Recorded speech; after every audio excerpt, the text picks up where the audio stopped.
नमस्कार दोस्तों, आप में से जो है बहुत से लोग जो यूपी कैटेगरी की तैयारी कर रहे हैं 2021 के लिए, तो उसमें से सबसे ज़्यादा जो लोग अभी क्वेश्चंस पूछ रहे हैं वो केमिस्ट्री के सिलेबस को लेके पूछ रहे हैं। और उसमें भी जो मैक्सिमम चीज़ें हैं वो जानना चाहते हैं कि इंपॉर्टेंट कौन कौन से जो है अभी चैप्टर्स पढ़ें जिससे कि वो मैक्सिमम से मैक्सिमम स्कोर कर सकें केमिस्ट्री में। तो देखिए, सबसे पहले हम आज की इस वीडियो में जो है बात करने वाले हैं आपको केमिस्ट्री के सिलेबस के बारे में जो ऑफिशियली यूपी कैटेट के द्वारा इस साल बताया गया है। और दूसरा चीज़ कि इंपॉर्टेंट कौन कौन से चैप्टर्स हैं, यानी ऐसा नहीं है कि सारे चैप्टर्स में से जो इंपॉर्टेंट जिससे कि मैक्सिमम क्वेश्चंस बनते हैं उन चैप्टर्स को बताएंगे। उनके अंदर भी कौन कौन से जो है टॉपिक्स हैं उनके बारे में बात करेंगे। और इंपॉर्टेंट जो चैप्टर्स हम बताने वाले हैं इनके अंदर भी दो सेक्शंस रहेंगे। एक तो हो जाएगा इंपॉर्टेंट जो चैप्टर्स हैं ही यहाँ पे, उससे ज़्यादा एक मोस्ट इंपॉर्टेंट चैप्टर्स यानी कि इनको तो करके ही जाना, मतलब मोस्ट जो है उनको तो आप करके ही जाना है। तो ये दो टॉपिक्स मैं आपको बताने वाला हूँ, तो यानी चैप्टर्स उनके साथ साथ उनके जो इंपॉर्टेंट उनके अंदर टॉपिक्स हैं जिससे कि आपको आसानी हो समझने में। तो देखिए, सबसे पहले हम चलिए बात करते हैं, सीधे चैप्टर्स पे चलते हैं, इंपॉर्टेंट चैप्टर्स पे चलते हैं। और उससे पहले हम सिलेबस की एक बार बात कर लेते हैं कि सिलेबस क्या है यूपी कैटेट का इस बार जो केमिस्ट्री का। तो वहाँ पे जो है साफ साफ आप देखोगे, मैं वहाँ जो यूपी कैटेट का इस साल का जो बुलेटिन यानी वाउचर दिया गया है, प्रोस्पेक्टस दिया गया है, उसके वो भी मैं आपको जो है शेयर कर दूंगा यहाँ वीडियो के डिस्क्रिप्शन में। यहाँ पे आप वहाँ पे चेक कर सकते हो कि वहाँ पे 11th एंड 12th के जो है आपके एनसीईआरटी में जो भी चैप्टर्स हैं उन सारे चैप्टर्स को बोला गया है कि आपके सिलेबस है, यानी 11th और 12th के जो भी चैप्टर्स है केमिस्ट्री में उन सारे चैप्टर्स को जो है आपको कंप्लीट करना है यूपी कैटेट 2021 के केमिस्ट्री के सिलेबस के तौर पे। तो अब चलिए हम बात करते हैं इंपॉर्टेंट क्या क्या है, क्योंकि 11th 12th के चैप्टर्स के यदि आपको नाम नहीं पता है तो वो नाम जो है मैं आपको बता दूंगा, या फिर आप गूगल पर भी डालोगे तो आपको पता चल जाएगा कौन कौन से चैप्टर्स के नाम हैं। तो हम इंपॉर्टेंट सीधे बात करते हैं, इंपॉर्टेंट कौन कौन से चैप्टर्स पढ़ने हैं आपको और उनके अंदर कौन कौन से टॉपिक्स हैं। चलिए सबसे पहले हम बात करते हैं 11th में, या फिर सीधे कॉम्बाइंड आपको हमें बताएंगे फिजिकल केमिस्ट्री और इनऑर्गेनिक है, उसके बाद ऑर्गेनिक अलग से बता दूंगा। तो देखिए, सबसे पहला जो यहाँ पे हम चैप्टर बताते हैं, यहाँ पे देखिए सबसे पहला जो चैप्टर है वहाँ यहाँ पे वो है केमिकल पीरियोडिसिटी,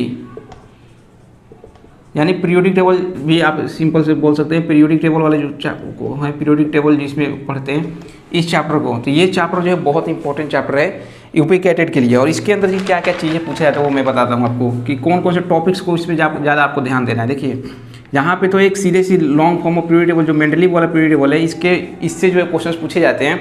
इसके अंदर किस तरह से क्वेश्चंस क्या रहते हैं आपको कि आपको जो है जैसे कोई एटॉमिक नंबर ही दे दिया जाए, यहाँ बहुत ज़्यादा टफ क्वेश्चंस नहीं पूछा जाता है, कोई भी चीज़ का ध्यान देना होगा। तो आपको ज़्यादातर थ्योरी बेस्ड क्वेश्चन पूछे जाते हैं, क्योंकि क्वेश्चंस के इतने नंबर ज़्यादा होते हैं, टाइम कम के वजह से थ्योरी बेस्ड क्वेश्चन बहुत ज़्यादा पूछे जाते हैं। तो आपको जो है न्यूमेरिकल से ज़्यादा कोशिश करना है कि जितने भी थ्योरी वाले क्वेश्चन हैं थ्योरी वाले को अच्छे से समझ के चलना है। तो देखिए, इसके अंदर क्या क्या चीज़ें होता है। पीरियोडिक टेबल जैसे यहाँ पे क्या है 36, जैसे आपको पूछ देगा कि 36 जो एटॉमिक नंबर है उसका जो है ब्लॉक क्या होगा, पीरियोडिक टेबल के अंदर कौन से ब्लॉक में पड़ेगा, यानी P block, S block, D block, या किस ब्लॉक में है ब्लॉक में, ठीक। उसके बाद जो है ब्लॉक पूछ देगा, उसके बाद जो है पीरियड का नंबर पूछ देता है। तो ये सब चीज़ें आपसे पूछे जाते हैं, ब्लॉक का नंबर यानी ब्लॉक कौन से ब्लॉक में है, फिर कौन से पीरियड में है, या ये चीज़ें जो है आपसे पूछे जाते हैं जनरली, जो है आपसे पूछे जाएंगे। या फिर इलेक्ट्रॉनिक कॉन्फ़िगरेशन दे दिया जाएगा, मान ली 1s2 2s2 इस तरह से दे देंगे और पूछेंगे कि इसका जो है ब्लॉक बताइए आप, और या फिर पीरियडिक यहाँ पे जो है पीरियड बताइए इसका। तो इस तरह के क्वेश्चन जो है आपसे यहाँ पे पूछे जाते हैं केमिकल पीरियोडिसिटी के अंदर। तो ये चीज़ें जो हम बहुत ज़्यादा अच्छे से करके जाएंगे।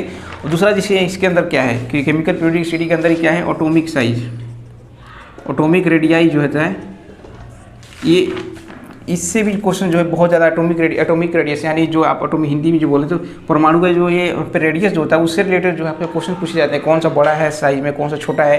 पीरियोडिक प्रॉपर्टी का मतलब समझिए यहाँ पे कि पीरियड्स के अंदर जैसे हम क्या करते हैं, इधर पढ़ते हैं तो साइज जो है आपका कम होता है, तो इस तरह के क्वेश्चन पूछे जाते हैं कि साइज क्या होगा, कम होगा या बढ़ेगा, डाउन जाएंगे तो साइज पे क्या फ़र्क पड़ेगा। तो इस तरह के क्वेश्चन आपसे जो है यहाँ पे केमिकल पीरियोडिसिटी के जो भी मतलब प्रॉपर्टीज होते हैं, जो एक पीरियोडिक टेबल के अंदर जो प्रॉपर्टी जाता है, जिस तरह से आयनिक एनर्जी हो गया, जो इलेक्ट्रोनेगेटिविटी हो गया, जो कुछ भी इस तरह के जो क्वेश्चन यहाँ पे बहुत ज़्यादा पूछे जाते हैं, ठीक है। तो ये तो हो गया यहाँ पे केमिकल पीरियोडिसिटी के अंदर पहला चैप्टर जो था। इसके अंदर जो है ये टॉपिक्स आपको करने हैं जो बताया था अभी। आप आयनाइजेशन एनर्जी हो गया, इलेक्ट्रोनेगेटिविटी हो गया, इलेक्ट्रॉन एफिनिटी हो गया, ये सब चैप्टर्स इनके अंदर जो है ये सब टॉपिक्स आपको कंप्लीट करने हैं। नेक्स्ट जो सेकंड नंबर पे जो चैप्टर है वो है यहाँ पे स्ट्रक्चर ऑफ एटम।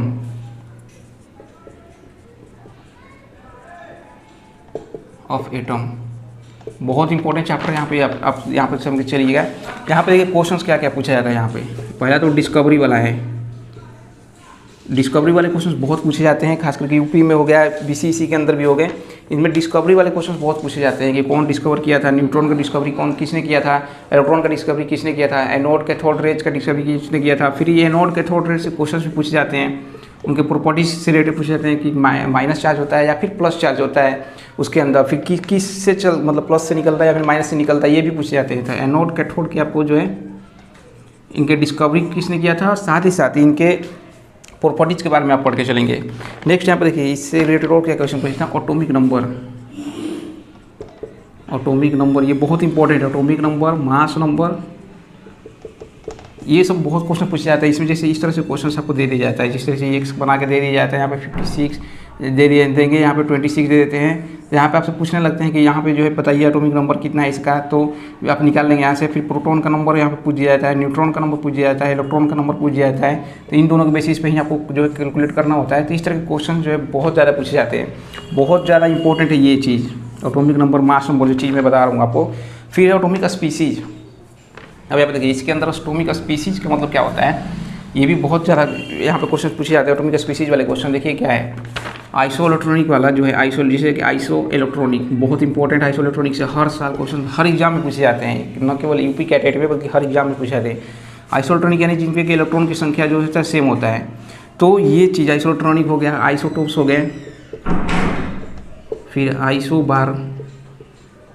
तो इस तरह के क्वेश्चन जो है, आइसोटोन हो गया फिर इसके बाद। तो इस तरह के क्वेश्चन जो है मैक्सिमम ये चीज़ को आप ध्यान देंगे। यहाँ पे आइसो इलेक्ट्रॉनिक्स वाले क्वेश्चन बहुत ज़्यादा पूछा जाता है। इसके अंदर इसको बहुत ज़्यादा जगह पे यूज़ भी कराया जाता है।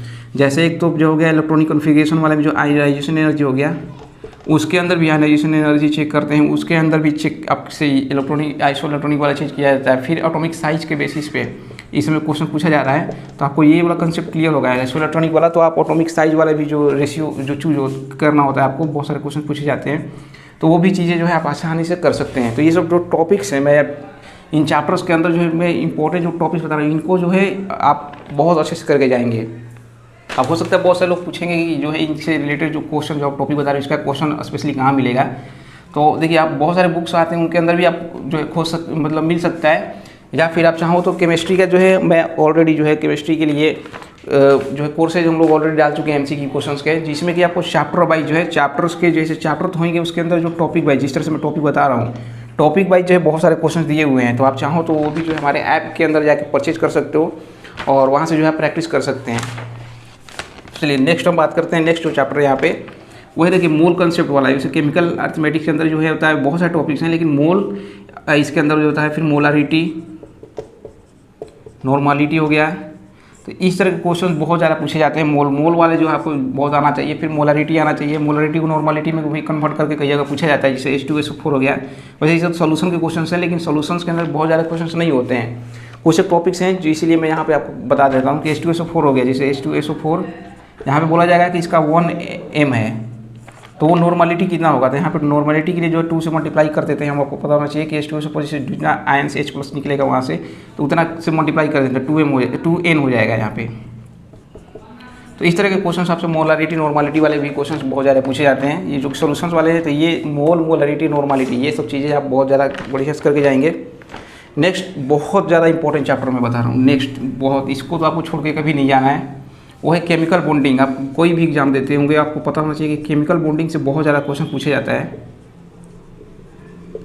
ठीक है, केमिकल बॉन्डिंग से बहुत ज़्यादा क्वेश्चन पूछा जाता है। ये बहुत इंपॉर्टेंट चैप्टर है हर एक मतलब एग्जाम के लिए, चाहे यूपी कैटेड हो, BCC हो, या CR हो, BHO, किसी के लिए भी हो। तो इसके अंदर देखिए मैं टॉपिक्स आपको सीधे सीधे बताते जा रहा हूँ, कौन कौन से टॉपिक्स आपको बहुत ज़्यादा कंप्लीट करना है अच्छे से।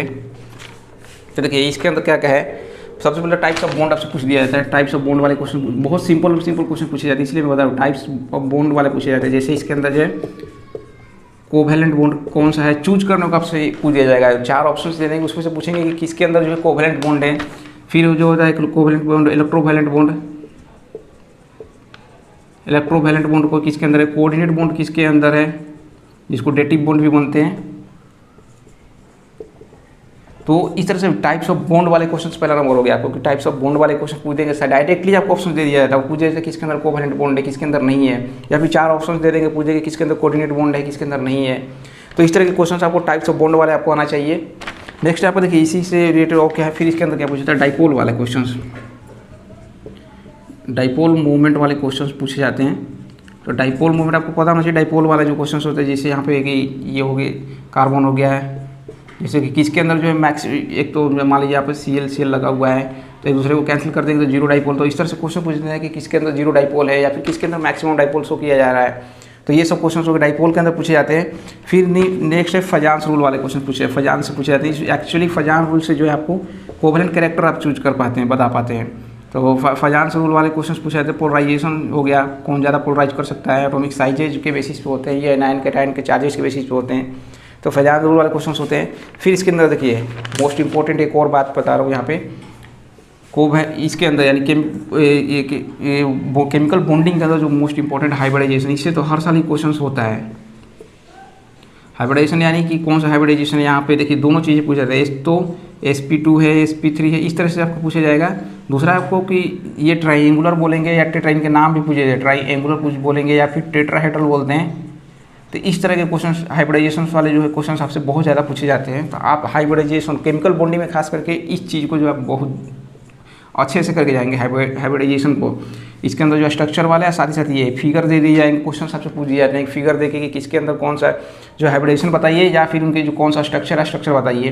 तो ये चीज़ दूसरा नंबर इसी के अंदर हाइब्रिडाइजेशन के अंदर ही आप मान सकते हो। यहाँ केमिकल बॉन्डिंग के अंदर क्या है कि एक और चीज़ पूछा जाता है कि number of sigma and pi bond भी गिनने को दे देते हैं। सिग्मा एंड पाई बॉन्ड और स्ट्रक्चर दे देंगे या फिर नाम दे देंगे, नाम भी दे के पूछ देते हैं कि बताइए कि सिग्मा बॉन्ड कितना है उसके अंदर और पाई बॉन्ड कितना है। तो ये चीज़ भी आपको आना चाहिए। तो हाइब्रिडाइजेशन बहुत अच्छे से आपको केमिकल बॉन्डिंग के अंदर करना है।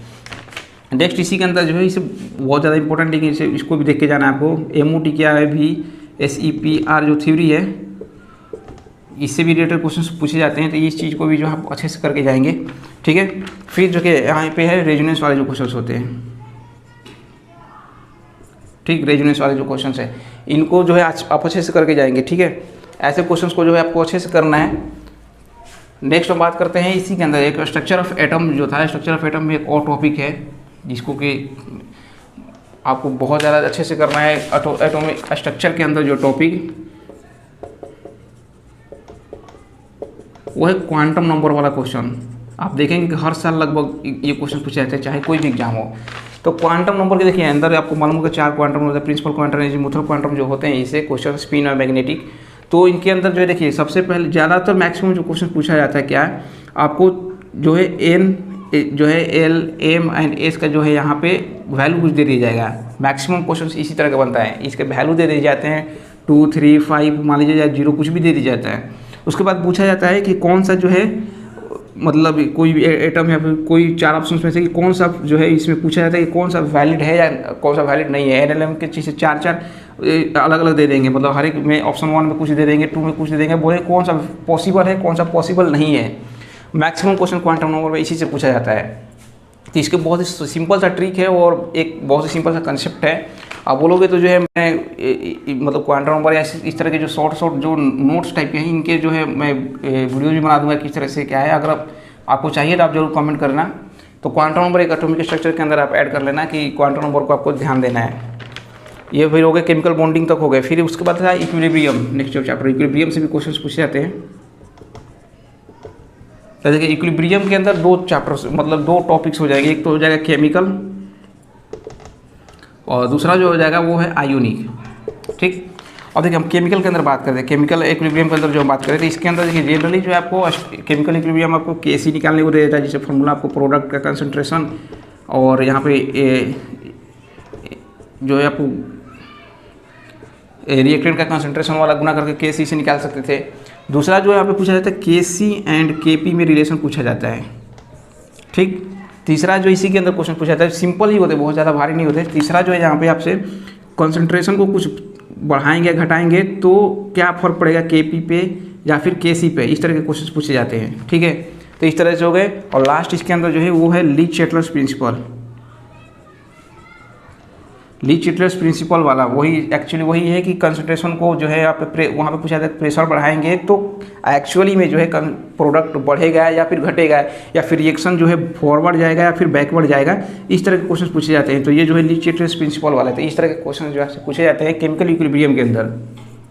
हम वही बात करें आयनिक इक्विलिब्रियम का, तो देखिए आयोनिक इक्विलिब्रियम में भी बहुत ज़्यादा नहीं, लेकिन मैक्सिमम क्वेश्चन आप देखोगे कि आयोनिक इक्विलिब्रियम से ही इक्विलिब्रियम वाले में होते हैं। तो उसमें क्या होता है, एक तो पीएच निकालने को, सिंपल सा पीएच आपको निकालने को दे देते हैं, दूसरा कहीं पीएच दे देते हैं आपको। बहुत सिंपल क्वेश्चन रहते हैं, इसके अंदर बहुत ज़्यादा टफ नहीं पूछा जाता है। पीएच दे देंगे और पूछेंगे आपसे कि पीओएच बताइए, तो आपको पता होना चाहिए कि 14 माइनस पीएच कर देंगे तो आपका क्या हो जाएगा, पीओएच आ जाएगा। तो कई लोग इसमें भी गलती कर देते हैं।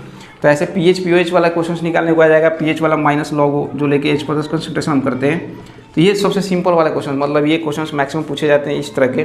दूसरा जो है यहाँ पे कॉमन आयन इफेक्ट वाले क्वेश्चन पूछे जाते हैं, कॉमन आयन इफेक्ट वाले क्वेश्चन पूछे जाएंगे। नेक्स्ट इसके अंदर जो है कंसंट्रेशन हो गया, आयन कॉमन आयन इफेक्ट हो गया। कुछ थ्योरेटिकल क्वेश्चन जो होता है बफर से रिलेटेड आते हैं कि बफर क्या काम करता है, बफर किस तरह से अपना एक्शन करता है। तो बफर वाले जो क्वेश्चन होते हैं इस तरह के आप कर लेंगे।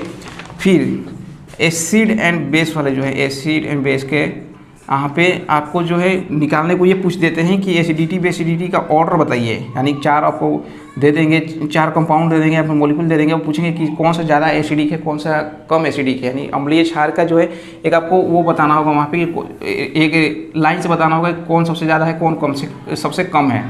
तो ये मैक्सिमम क्वेश्चन जो है इसके अंदर पूछा जाता है इक्विलिब्रियम के अंदर। इसके बाद जो है देखिए ये सब सारे इंपॉर्टेंट चैप्टर्स है, और मैं ऐसा नहीं बार बार बोल रहा हूँ कि देखिए अब एक चीज़ आप ध्यान देंगे कि जो मैं चैप्टर्स बता रहा हूँ ऐसा नहीं है कि इन्हीं चैप्टर से क्वेश्चन पूछे जाएंगे, इनके अलावा भी जो चैप्टर्स हैं उनको भी आपको ध्यान देना है। लेकिन अभी जैसा कि आप देख रहे हैं टाइम बहुत कम है, यानी उतना टाइम नहीं है कि आप हर एक चीज़ को जो है कर पाओगे सही से कंप्लीट।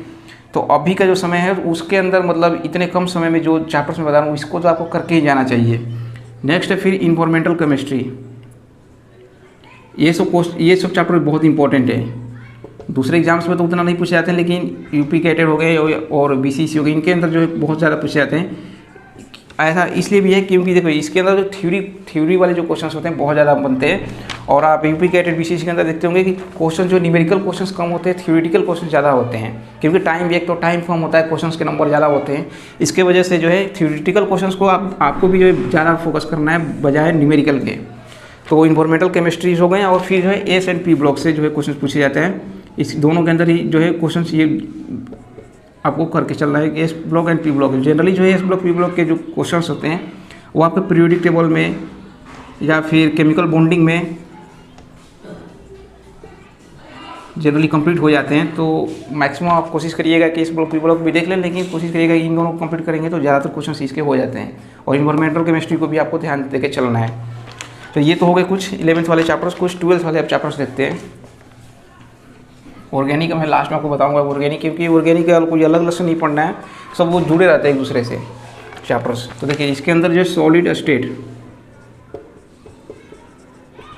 सबसे पहला जो चैप्टर है सॉलिड स्टेट इंपॉर्टेंट है। इसके अंदर से क्वेश्चन जो बहुत ज़्यादा बनता है, तो टाइप्स ऑफ सॉलिड के बारे से पूछ दिए जाते हैं, अलग अलग सॉलिड्स जो होते हैं उनके टाइप्स ऑफ सॉलिड से क्वेश्चन पूछे जाते हैं। दूसरा जो यहाँ पे कोऑर्डिनेशन नंबर वाला पूछा जाता है, बहुत ही वैसे तो ये सब आप चाहें तो याद भी कर सकते हैं, जब अगर ज़्यादा नहीं है तो कोऑर्डिनेशन नंबर जो हो गया या फिर याद कर सकते हैं, या फिर स्ट्रक्चर हो गए बीसीसी जो हो गया, एफसीसी जो हो गए, सिंपल क्यूबिक जो हो गया, इनके आप हो सके तो कोऑर्डिनेशन नंबर याद कर लीजिए। फिर जो है एक एटम जो कितना कंट्रीब्यूट कर रहा है, पर सेल कितने जो है, ये सब अगर आप हो सके तो पूरा तरह से याद ही कर लें कोऑर्डिनेशन नंबर। ये सब तो आप आसानी से इनके क्वेश्चन कर सकते हैं, क्योंकि डायरेक्ट थ्योरेटिकल बेस्ड क्वेश्चन से पूछे जाते हैं। तो आपको याद रहेंगे तो आप बहुत आसानी से क्वेश्चन कर सकते हैं। तो कोऑर्डिनेशन नंबर आप देख लेंगे यहाँ पे। फिर जो है डिफेक्ट्स वाले क्वेश्चन पूछे जाते हैं, जैसे Frenkel defects and Schottky defect जो है, इनके ये सब जो है डिफेक्ट्स वाले क्वेश्चन इसके अंदर बहुत पूछे जाते हैं, क्योंकि थ्योरी बेस्ड क्वेश्चन बहुत ज़्यादा पूछे जाते हैं। मैं बार बार बोल रहा हूँ, तो थ्योरी वाले चीज़ों को आप ज़्यादा फोकस करेंगे किसी भी चैप्टर्स में। तो ये हो गए। उसके बाद देखिए सॉल्यूशन में पहले ही बता चुका था, सॉल्यूशन चैप्टर से क्वेश्चन पूछे जाते हैं, तो जनरली वो मोल कंसेप्ट वाले में ही मैक्सिमम कवर कर दिया जाता है। फिर भी आप सॉल्यूशंस के अंदर देखिए क्या क्या चीज़ों का आपको ध्यान देना होगा। एक तो मोलारिटी, फिर मोलालिटी, नॉर्मालिटी, फिर इन सभी चीज़ों को एक दूसरे पे कन्वर्ट करना, जैसे इनको इसमें कन्वर्ट करना या फिर इनको इसमें कन्वर्ट करने वाला क्वेश्चन पूछे जाते हैं। तो ये सब आपको आना चाहिए। नेक्स्ट इसके अंदर जैसे ये तो मैं पहले बता चुका था, इसके अंदर और क्या क्या चीज़ें हैं, ऑस्मोटिक प्रेशर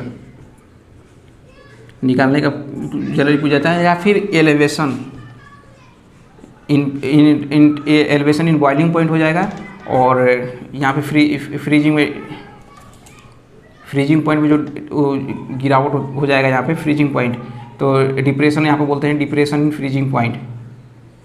तो डिप्रेशन फ्रीजिंग पॉइंट में जो डिप्रेशन होता है, इन दोनों से जो है क्वेश्चन पूछ दिए जाते हैं। जनरली इसमें जो थ्योरी बेस्ड क्वेश्चन आते हैं, इनको यहाँ पर थ्योरी बेस्ड क्वेश्चन आप देखेंगे, और न्यूमेरिकल बेस्ड जो क्वेश्चन होते हैं इन्हीं सब से पूछे जाते हैं।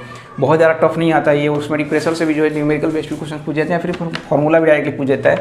तो आप कोशिश करेंगे कि सॉल्यूशंस में जो है इन टॉपिक्स को आप अच्छे से करके जाएंगे।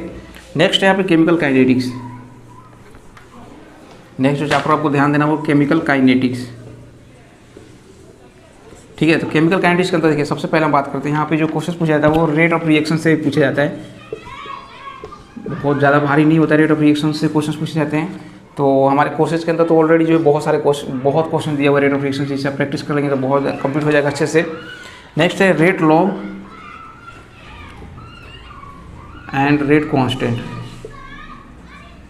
इनसे क्वेश्चन पूछा जाता है। फिर इसके बाद जो है जैसे ये तो हो गए, इसके अंदर जो क्वेश्चन और क्या पूछा जाता है, जैसे यहाँ पे देखिए कॉन्सेंट्रेशन जैसे है, जैसे यहाँ पे बोल देगा कि A+B रिएक्शन कर रहे हैं, तो यहाँ पे सीधा पूछा जाता है सिंपल सा क्वेश्चन में। यहाँ पे सिंपल ही रहता है, यहाँ पे पूछेगा कि इसको हम 2 टाइम्स कर देते हैं तो ऑर्डर ऑफ रिएक्शन जो है दुगना हो जाता है, और B को भी दुगना करते हैं, मतलब B को भी दुगना कर देते हैं, दोनों को दुगना, केवल एक को दुगना किए थे पहले, यानी 2 टाइम्स कर देते थे कंसंट्रेशन इसका, तो ऑर्डर दुगना हो गया। दोनों को दुगना कर देते हैं तो कंसंट्रेशन मान लीजिए 3 गुना हो गया या फिर 4 गुना हो गया। तो पूछा जाए कि ओवरऑल ऑर्डर ऑफ रिएक्शन बताइए, ठीक है। रेट यहाँ पे जो बताया था कि रेट जो है बढ़ गया है, 3 गुना या 4 गुना हो गया, तो ऑर्डर ऑफ जो पूछते हैं कि ऑर्डर ऑफ रिएक्शन बताइए ओवरऑल। जनरली यही क्वेश्चन पूछा जाता है, ठीक, ऑर्डर ऑफ रिएक्शन वाला है। दूसरा इसमें जो क्वेश्चन पूछा जाता है ऑर्डर ऑफ रिएक्शंस, आपको बताना होता है कि ऑर्डर वाला रिएक्शंस बताना होता है।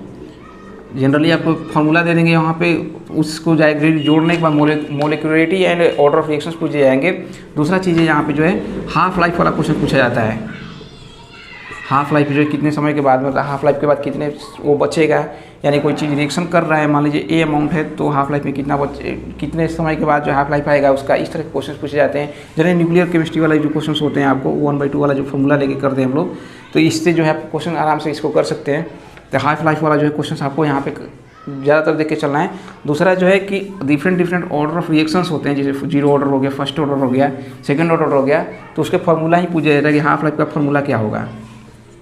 हाफ लाइफ का आपको जो है फार्मूला बताना है 1/2 का, कि 0 ऑर्डर में क्या होगा, फर्स्ट ऑर्डर में क्या होगा, सेकंड ऑर्डर में क्या होगा। तो इस तरह से जो है आपसे पूछे जाते हैं। तो आप इन सबको जो कोशिश करिएगा कि याद कर लें, जगह लिख के याद कर लें, क्योंकि डायरेक्टली क्वेश्चन पूछे जाते हैं इन सबसे। सो नेक्स्ट है केमिकल केमिस्ट्री के बाद जो है आपका सरफेस केमिस्ट्री। सरफेस केमिस्ट्री हो गया। सो सरफेस केमिस्ट्री के अंदर देखिए सबसे पहले मैं बात आया था आपको मोल्स वाला जो चीज़ है, मोल्स हो जाएगा, मोलारिटी,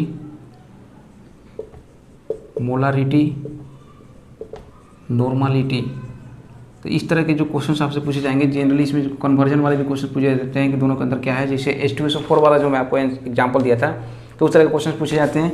फिर इसके अंदर जो कैटलिस्ट वाला जो है, कैटलिस्ट इंजाइम्स से रिलेटेड क्वेश्चन पूछे जाते हैं, क्या फ़र्क पड़ता है कैटलिस्ट को ऐड करने से, तो रेट ऑफ रिएक्शन पे क्या फ़र्क पड़ता है। इस तरह से क्वेश्चन पूछ जाते हैं। दोनों के बीच में अंतर पूछ देते हैं कि इंजाइम्स और कैटलिस्ट के अंदर क्या अंतर है। फिर जो है कोलाइडल सॉल्यूशंस के बारे में पूछ देते हैं। फिर इमल्सन क्या होता है, ये इस तरह की चीज़ें पूछे जाते हैं। फिर एडजॉर्प्शन एंड एब्जॉर्प्शन, आइसोथर्म क्या होता है, इसके बारे में क्वेश्चन पूछे जाते हैं। फिर जो है गोल्ड नंबर, प्रोटेक्टिव पावर से कोगुलेटिव जो चीज़ें हैं, ये सब चीज़ें जो है आपसे पूछे जाते हैं। तो ये सब सरफेस केमिस्ट्री के अंदर आप ध्यान देंगे। इसके बाद जो चीज़ें हैं ये सब तो हो ही गए। फिर देखिए ये सरफेस केमिस्ट्री के अंदर हो गया, और जो मैं ये मोल वाला जो चीज़ बता रही थी ये सॉल्यूशन के अंदर थे। फिर इसके बाद जो चैप्टर है सॉल्यूशन भी है, सरफेस केमिस्ट्री हो गया सॉल्यूशन के अंदर जो बता रहा था मैं मोलालिटी, नॉर्मालिटी, ये सब चीज़ें आपको पढ़ना ही है। इसी के साथ साथ जो है कोगुलेटिव प्रॉपर्टी जो थे जी, जितने भी कोलिगेटिव प्रॉपर्टीज हैं उनसे जो थ्योरी बेस्ड क्वेश्चन से मेजर थ्योरी बेस्ड क्वेश्चन जितने भी बनते हैं वो कोलिगेटिव प्रॉपर्टी वाले आपको याद रखना है। फिर उसके बाद जो है एलिवेशन इन बॉइलिंग पॉइंट या फिर डिप्रेशन इन फ्रीजिंग पॉइंट, इससे रिलेटेड जो क्वेश्चन पूछे जाते हैं थ्योरी बेस्ड जो क्वेश्चन हैं। थ्योरी वाले क्वेश्चन ज़्यादा आपको जो है कोशिश करना है कि आपको अच्छे से करना है, क्योंकि थ्योरी बेस्ड क्वेश्चन बहुत ज़्यादा बनते हैं। तो आपको ये दोनों चैप्टर से ये जो करने हैं। इसके बाद जो है आपको देखिए D block and A block element आपको करना है। इसके लिए आपको ज़्यादा नहीं, ए आप जो एनसीईआरटी कर लेंगे तो बहुत है। तो D block and A block element के लिए आप एनसीईआरटी कर लें, बहुत सही रहेगा। तो उतना से आप कर सकते हैं कंप्लीट यहाँ से। और ए ब्लॉक में भी जो है जनरली आपको जो है आपको किसी मॉलिक्यूल्स का नाम दे देंगे, पूछ देते हैं कि ये ब्लॉक है या नहीं है, फिर आप चूज करने को दे देते हैं, तो आप आसानी से इसको कर सकते हैं। तो आई थिंक यहाँ तक तो देखिए इनऑर्गेनिक ऑर्गेनिक वाले जो इंपॉर्टेंट पार्ट्स हो गए। अब इसके बाद देखिए क्या करना है आपको ऑर्गेनिक के लिए। तो ऑर्गेनिक के अंदर जो है देखिए अलग से नहीं, चैप्टर वाइज कुछ नहीं है, वो सारे चैप्टर लगभग एक दूसरे से जुड़े हुए हैं। तो ऑर्गेनिक के लिए क्या है, ऑर्गेनिक में सबसे पहले हम बात करते हैं जनरल ऑर्गेनिक की बात करें। जनरल ऑर्गेनिक में क्या है, आपको सबसे पहले नोमेनक्लेचर वाले क्वेश्चंस पूछे जाएंगे। नोमेनक्लेचर में भी जो है कॉमन नेम, इसको बहुत अच्छे से करेंगे, कॉमन नेम से क्वेश्चन बहुत पूछे जाते हैं, और IUPAC। तो कॉमन नेम IUPAC दोनों को अच्छे से करिएगा। फिर जो है आइसोमरिज्म, इंपॉर्टेंट टॉपिक। आइसोमरिज्म में भी GI तक आपको पढ़ना है, यानी जियोमेट्रिकल आइसोमरिज्म तक आपको पढ़ना है। ऑप्टिकल नहीं भी करते हैं तो चल जाएगा, लेकिन GI तक आपको जो है अच्छे से करना है। फिर है हाइब्रिडाइजेशन, इसके अंदर भी हाइब्रिडाइजेशन से क्वेश्चन पूछे जाते हैं। लेकिन इसके अंदर ये क्या है, इसके अंदर इस तरह से जो कंपाउंड दिए रहेंगे, मान लीजिए डबल बॉन्ड, तो पार्टिकुलरली किसी कार्बन से पूछेगा कि इस पर कौन सा हाइब्रिडाइजेशन है, जैसे sp2 sp3 क्या है, ये पूछ देते हैं। या फिर सिग्मा पाई बॉन्ड को काउंट करने को बोल देते हैं कि इस पूरे कंपाउंड में कितने सिग्मा और पाई बॉन्ड है, तो ये चीज़ पूछ देते हैं। तो कई जगह क्या करते हैं कि वो नाम दे देंगे केवल आपको, तो नाम से पहले आपको स्ट्रक्चर आना चाहिए। तो इसी में कई लोग गलती करते हैं। तो नाम जनरली जितने भी NCERT के उसको आप अच्छे से कर लीजिए। इसी जनरल ऑर्गेनिक के अंदर जो है आपको हो गए। फिर जो GOC की बात करें तो रिएक्शन मैकेनिज्म से क्वेश्चन पूछे जाते हैं। एक्चुअली रिएक्शन मैकेनिज्म से ही जनरली क्वेश्चन होते हैं इसके अंदर, ऑर्गेनिक के अंदर। रिएक्शन मैकेनिज्म में क्या है कि रिएक्शन मैकेनिज्म में एक तो कार्बोकेटायन एंड कार्बोनायन के जो स्टेबिलिटी वाले पार्ट हो गए, इस चीज़ से पूछेंगे। दूसरा जो है रिएक्टिविटी से, रिएक्टिविटी कौन ज़्यादा रिएक्टिव है, कौन कम है, NAR न्यूक्लियोफिलिक एडिशन रिएक्शन के प्रति या फिर इलेक्ट्रोफिलिक एडिशन रिएक्शन के प्रति। तो इसमें बहुत सारे क्वेश्चंस बनते हैं। तो मैं पार्टिकुलरली सारे टॉपिक्स नहीं, सारे बहुत सारे क्वेश्चंस तो बहुत होते हैं, तो मैं आपको सिंपल से एग्जांपल देकर बता देता हूँ। वैसे मैक्सिमम क्वेश्चंस आपको प्रैक्टिस बहुत ज़्यादा करना है, तो आप हमारे ऐप में जाकर ज्वाइन कर सकते हैं केमिस्ट्री में, वहाँ पे टॉपिक वाइज आपको क्वेश्चंस मिल जाएंगे प्रैक्टिस करने के लिए यहाँ इस चैप्टर से रिलेटेड। तो इसके अंदर देखिए जैसे NH2 और यहाँ पे जो है NO2 दे देगा और बोलेगा कौन ज़्यादा रिएक्टिव है, EAR के प्रति या फिर NAR के प्रति। तो इस तरह के क्वेश्चन आपसे पूछते हैं। फिर दूसरा जो है इस तरह से C double bond O H, यहाँ पे H है, यहाँ पे प्लस है, मान लीजिए यहाँ पे R है प्लस, यहाँ पे प्लस साइन हो जाएगा। तो इसमें C डबल बॉन्ड O और यहाँ पे R2 है, यहाँ पे प्लस कर देंगे। तो इस तरह के क्वेश्चन पूछ देंगे कौन सा NAR के प्रति जो है ज़्यादा रिएक्टिव है। तो इस तरह के क्वेश्चन पूछे जाते हैं रिएक्शन मैकेनिज्म से। तीसरा जो इसमें क्वेश्चन बनता है बहुत, वो है एसिडिटी एंड बेसिसिटी वाले क्वेश्चन बनते हैं। बेसिसिटी में तो बात करते हैं एनिलिन वाला पार्ट से बहुत क्वेश्चन बनता है, NH2 वाले पार्ट से ही बेसिसिटी वाले क्वेश्चन मैक्सिमम बनते हैं। या फिर दूसरा जो है इसी के अंदर जो है अमाइन वाले ग्रुप जो होते हैं RNH2 2 डिग्री 3 डिग्री, इस तरह से जो है इस तरह से क्वेश्चन बनते हैं। या फिर एसिडिटी की बात करें तो इसमें जो है जनरली कार्बोक्सिलिक वाले ग्रुप से जो है क्वेश्चंस बहुत बनते हैं। यहाँ पे अलग अलग ग्रुप जोड़ देंगे और इसके बेसिस पे पूछेंगे कौन ज़्यादा एसिडिक है, NH2 मान लीजिए यहाँ पे जोड़ देंगे। तो इस तरह से क्वेश्चन पूछते हैं एसिडिटी एंड बेसिसिटी वाले। तो आप इसको तो अच्छे से करेंगे, एसिडिटी वाले या बेसिसिटी वाले, मैंने अम्लीय क्षार वाला जो क्वेश्चन है इससे बहुत पूछे जाते हैं क्वेश्चन। तो इसको आप अच्छे से करके जाएंगे, इससे क्वेश्चन प्रैक्टिस जरूर करके जाना है। 2-3 क्वेश्चन तो मैक्सिमम मिल ही जाते हैं आपको, तो इस चीज़ को कर लेंगे। अब इसके बाद ऑर्गेनिक में आपको क्या करना है कि जितने भी नेमिंग रिएक्शंस हैं, मैं अलग से नेमिंग रिएक्शंस बता भी दूंगा आगे वीडियोज़ में।